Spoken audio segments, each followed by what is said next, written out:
Hello, नमस्कार, आदाब, सत श्री अकाल और अस्सलाम वालेकुम। मैं हूं मोहम्मद अहमद काज़मी, लेकर आया हूं आपका पसंदीदा कार्यक्रम नज़र दुनिया पर। मीडिया स्टार वर्ल्ड लगातार आपको यूक्रेन जंग की खबरें अपडेट कर रहा है। यूक्रेन जंग लगातार ख़तरनाक रुख इख्तियार कर रही है। आज जंग शुरू हुए 7वां दिन था। रूस की तरफ से यूक्रेन की राजधानी समेत कई शहरों का घेराव मजबूत किया जा रहा है। अमेरिका की तरफ से अब भी रूस के प्रेसिडेंट व्लादिमीर पुतिन को ही इस क्राइसिस का जिम्मेदार ठहराते हुए नतीजों के भुगतने की धमकियां दी जा रही हैं। अमेरिका ने रूस के हवाई जहाजों को अपनी हवाई हदूद से गुजरने पर पाबंदी लगा दी है। यूक्रेन के प्रेसिडेंट पर कातिलाना हमला नाकाम होने की भी खबर है। यूक्रेन के प्रेसिडेंट वोलोदिमीर ज़ेलेंस्की ने यूरोपीय यूनियन से यूक्रेन को मेंबर के तौर पर कबूल करने की जो अपील की थी उसे कबूल कर लिया गया है। उन्होंने यूरोपीय यूनियन से ये कहते हुए दरखास्त की थी कि ऐसा करके आप ये साबित करें कि आप हमारे साथ हैं। अब तक ईरान और नॉर्थ कोरिया कह चुके हैं कि अमेरिका ने यूक्रेन क्राइसिस पैदा किया है ताकि उसके हथियार बिकते रहें। इधर भारत सरकार लगातार अपने स्टूडेंट्स को वापस लाने की कोशिश कर रही है। सरकार ने आज कुछ फ्लाइट्स की इंफॉर्मेशन दी है, आखिर तक ज़रूर देखें। आपसे गुजारिश है कि अगर आपने अभी तक media star world YouTube channel subscribe नहीं किया है तो सब्सक्राइब कर लें और घंटी दबाना ना भूलें ताकि हमारी हर नई वीडियो का नोटिफिकेशन आप तक पहुँच सके। आगे बढ़ने से पहले आपको बता दें कि यूक्रेन में फंसे भारतीयों को सरकार धीरे धीरे वापस ला रही है। आज भी एक जहाज़ यूक्रेन से आने वालों को लेकर नई दिल्ली पहुंचा। तकरीबन 220 स्टूडेंट्स को लेकर यह जहाज तुर्की के शहर इस्तांबुल के रास्ते दिल्ली पहुंचा है। नई दिल्ली एयरपोर्ट पर सेंट्रल मिनिस्टर जितेंद्र सिंह ने स्टूडेंट्स को वेलकम किया। इस बीच फॉरेन सेक्रेटरी हर्षवर्धन श्रृंगला ने कहा है कि अब यूक्रेन की राजधानी कीव में कोई भारतीय नहीं रहा है। अगले 2 से 3 दिन के अंदर 26 जहाज यूक्रेन के पड़ोसी मुल्कों से भारतीयों को वापस लाने के लिए उड़ान भरेंगे। यूक्रेन के खार्किव शहर में एक भारतीय स्टूडेंट की मौत के बाद भारतीयों को वापस लाने की कोशिशें तेज हो गई हैं। फॉरेन सेक्रेटरी ने बताया कि यूक्रेन में फंसे भारतीयों को वापस लाने के लिए चलाए जा रहे ऑपरेशन गंगा के तहत 8 मार्च तक 46 उड़ानें मुहैया होंगी। इनमें से 29 बुखारेस्ट से, 10 बुडापेस्ट से, 6 पोलैंड के शहर जिएजो से और 1 स्लोवाकिया से उड़ान भरेगी। आइए अब चलते हैं यूक्रेन जंग की अपडेट से आपको आगाह करते हैं। यूक्रेन के प्रेसिडेंट वोलोदिमीर ज़ेलेंस्की ने दावा किया है कि रूस का मकसद हमें मिटाना है। उनका कहना है कि मॉस्को के हमले के बाद पहले 6 दिनों के दौरान रूस के तकरीबन 6000 फौजी मारे जा चुके हैं। साथ ही उन्होंने रूस को वार्निंग दी है कि वो बमबारी और हवाई हमलों से यूक्रेन पर कंट्रोल नहीं कर पाएगा। रॉयटर्स ने खबर दी है कि एक वीडियो मैसेज में यूक्रेनी प्रेसिडेंट ने कहा है कि कल ट्यूसडे को कीव में एक रूसी हमले में हॉलोकॉस्ट मेमोरियल को निशाना बनाया गया, जो साबित करता है कि रूस में कुछ लोगों के लिए हमारा कीव बिल्कुल गैर मुल्की है। साथ ही खबर है कि रूस ने यूक्रेन के खोरसान शहर पर कब्जा करने का दावा किया है। रूस की सरकारी न्यूज़ एजेंसी RIA नोवोत्सी के मुताबिक रूस की डिफेंस मिनिस्ट्री का कहना है कि उनकी फौज ने साउथ यूक्रेनी शहर खिरसान पर कब्जा कर लिया है। BBC का कहना है कि अगर इस शहर पर यूक्रेन का कंट्रोल नहीं रहा तो ये रूस के कब्जे में आने वाला यूक्रेन का सबसे बड़ा शहर होगा। इससे पहले रात को रूसी फौजी शहर की गलियों में देखे गए थे। शहर के मेयर का कहना है कि खिरसान के ट्रेन स्टेशन और बंदरगाह पर रूसी फौजों ने कब्जा कर लिया है। साथ ही BBC ने खबर दी है कि यूक्रेन के खार्किव में हुए हमले में 21 लोगों की मौत हुई है और 112 जख्मी हुए हैं। हालांकि खार्किव रीजनल स्टेट एडमिनिस्ट्रेशन के गवर्नर ने कहा है कि खार्किव पर ट्यूसडे को और पूरी रात हुई भारी बमबारी के बावजूद सभी रूसी हमलों को नाकाम कर दिया गया है और वापस कंट्रोल हासिल कर लिया गया है। गवर्नर ओलोग सिनेगुबोव ने कहा कि रूसी दुश्मनों को भारी नुकसान उठाना पड़ा है। ये माना जा रहा है कि रूसी फौजी शहर के नॉर्थ ईस्ट और नॉर्थ के इलाकों में दाखिल हुए हैं। यूक्रेन और रूस के बीच जंग का आज 7वां दिन है। रूसी हमले से यूक्रेन में भारी तबाही हुई है।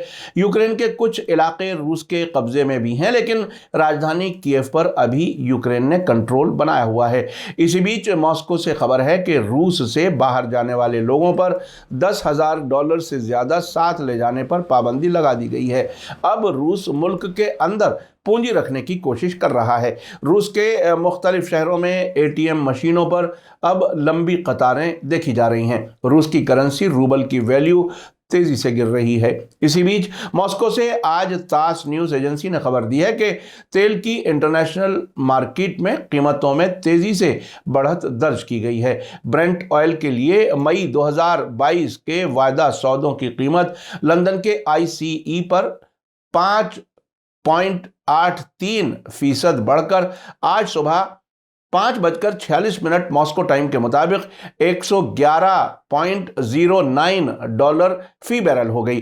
पिछली बार जुलाई 2014 में ब्रेंट क्रूड की कीमत $111 फी बैरल से ज्यादा हो गई थी। साथ ही मॉस्को टाइम्स अखबार ने खबर दी है कि अमेरिकी credit card visa, master card और अमेरिकन एक्सप्रेस ने कहा है कि वे यूक्रेन पर मॉस्को के हमले के जवाब में इंटरनेशनल पाबंदियों के बाद रूसी बैंकों को अपने भुगतान नेटवर्क से रोक रहे हैं। मास्टर कार्ड के चीफ एग्जीक्यूटिव अफसर माइकल मेबेक ने इस खबर को कंफर्म किया है। वीजा कार्ड ने अपनी वेबसाइट पर कहा है कि वो लागू पाबंदियों पर अमल करने को यकीनी बनाने के लिए फौरन अमल कर रहा है और एक्स्ट्रा पाबंदियों पर अमल करने के लिए तैयार है जिन्हें लागू किया जा सकता है। इसी बीच मॉस्को टाइम्स ने एक और खबर दी है कि रूस के सबसे बड़े सरकारी बैंक ने ऐलान किया है कि वो उनके मुताबिक यूक्रेन से अलग होने वाले मुल्कों डोनेट्स्क और लुगांस्क के जरिए जारी किए गए पासपोर्ट कबूल कर रहा है। रूस के RBC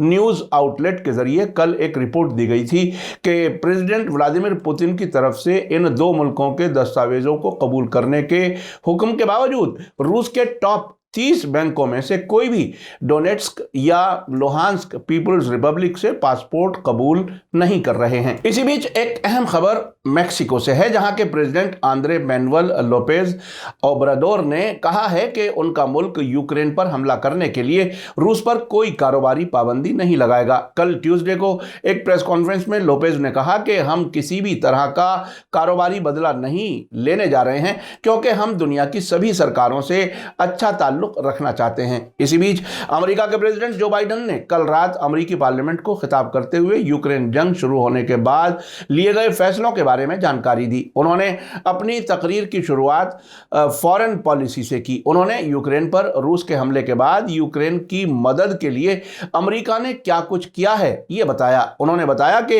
अब तक $35 करोड़ के हथियार यूक्रेन को दिए, तकरीबन $5.5 करोड़ की इंसानी मदद मुहैया की, चुनिंदा रूसी बैंकों को इंटरनेशनल रकम के लेन देन करने वाले स्विफ्ट मैसेजिंग सिस्टम से हटाया, रूसी सेंट्रल बैंक को रूबल को बचाने से रोका, रूस के ओलिगार्क की प्रॉपर्टी को जब्त करने के लिए ट्रांस अटलांटिक टास्क फोर्स में शामिल रूसी जहाजों और रूस से उड़ने वाले जहाजों के लिए अमेरिकी हवाई हदूद को बंद किया। इसके अलावा इस मौके पर बाइडेन ने पार्लियामेंट से अगले कुछ महीनों के लिए इमरजेंसी मदद के लिए एक्स्ट्रा $6.4 अरब की मांग की है। हालांकि बाइडेन ने यह भी बताया है कि यूक्रेन में रूस की लड़ाई के लिए अमेरिका अपनी फौज नहीं भेजेगा। उधर यूक्रेन के प्रेसिडेंट व्लादिमीर ज़ेलेंस्की के जरिए यूरोपीय यूनियन में यूक्रेन की मेंबरशिप के लिए दरखास्त करने के एक दिन बाद यूरोपीय पार्लियामेंट ने उनकी दरखास्त को कबूल कर लिया। यूरोपीय कांग्रेस में ज़ेलेंस्की की वर्चुअल तकरीर के फौरन बाद इसे कबूल कर लिया गया। नेक्स्टा टीवी और कीव इंडिपेंडेंट अखबार के मुताबिक यूरोपीय यूनियन यूक्रेन को मेंबर बनाने के लिए राजी हो गया है। ज़ेलेंस्की ने अपनी तकरीर के दौरान जोशीले अंदाज में दावा किया कि यूक्रेन के लोग मजबूत हैं, हम अपनी ज़मीन और अपनी आज़ादी के लिए लड़ रहे हैं, इस हकीकत के बावजूद कि हमारे सभी शहर अब घिरे हुए हैं, कोई भी हमें तोड़ने वाला नहीं है, हम मजबूत हैं, हम यूक्रेनियन हैं। यूरोपीय पार्लियामेंट में यूक्रेन की मेंबरशिप के सिलसिले में रेजोल्यूशन के हक में 637 वोट पड़े, जबकि उसके खिलाफ 13 मेंबर्स ने वोट डाले। 26 पार्लियामेंट मेंबर्स ने वोटिंग में हिस्सा नहीं लिया। यूक्रेन के प्रेसिडेंट व्लादिमीर ज़ेलेंस्की ने संडे को यूरोपीय यूनियन से मांग की थी कि वो यूक्रेन को इस यूनियन में शामिल करने के लिए रजामंदी जताए। आपको बता दूं कि यूरोपीय पार्लियामेंट के जरिए यूक्रेन की मांग के लिए रजामंदी जताने और इस सिलसिले में रेजोल्यूशन के पास हो जाने का मतलब ये नहीं है कि यूक्रेन यूरोपीय यूनियन का मेंबर बन गया, बल्कि यूक्रेन के यूरोपीय यूनियन में शामिल होने का रास्ता हमवार हो गया है। यूरोपीय यूनियन का मेंबर बनने के लिए कई शर्तों का होना जरूरी है, जैसे जो मुल्क यूरोपीय यूनियन का मेंबर बनने की दरखास्त करता है वहां मजबूत और टिकाऊ डेमोक्रेसी होनी चाहिए, वो यूरोपीय यूनियन के कानूनों को कबूल करे और सभी यूरोपीय मुल्कों की करेंसी यूरो होगी। ऐसा लगता है कि इस सिलसिले में रजामंदी का मकसद यूक्रेन को इस बात के लिए एनकरेज करना है कि वो जंगबंदी के लिए रूसी शर्तों को कबूल ना करे।